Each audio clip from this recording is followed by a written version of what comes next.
we never know what's going to happen. We don't just hold everything or sell everything.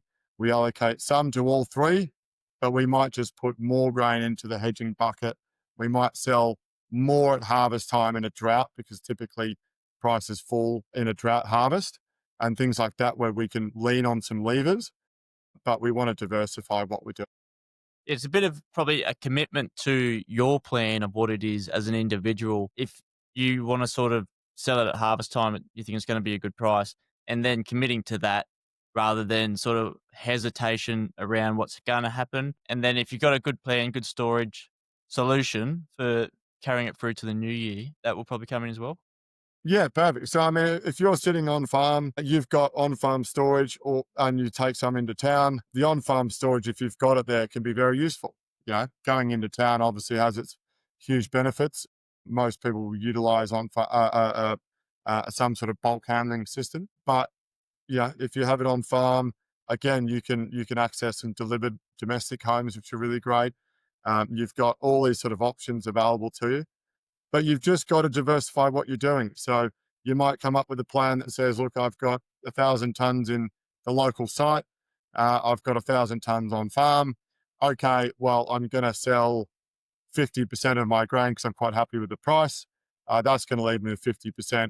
I'll hold that post harvest, and maybe I'll look at putting some post harvest hedging in place on that. And therefore, I've got exposure to whichever strategy might outperform. You've got to understand that you don't know exactly what the market's going to do, and as soon as you realize that and you're happy with it, you're much more inclined to then go and spread your risk out over a number of strategies rather than thinking you know exactly what's going to happen and putting all your eggs in one basket.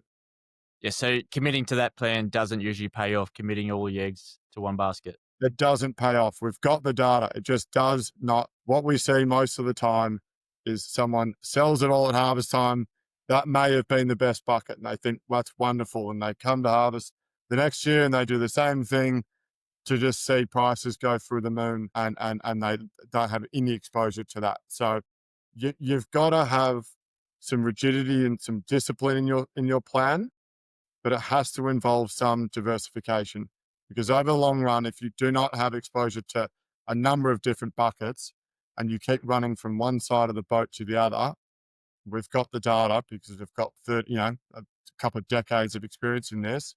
We can easily show which growers outperform on a consistent basis. They just consistently perform well, while the others who jump around do very well in one year, but equally will completely knock themselves over in the next year by trying to make some hero call on what the market's going to do.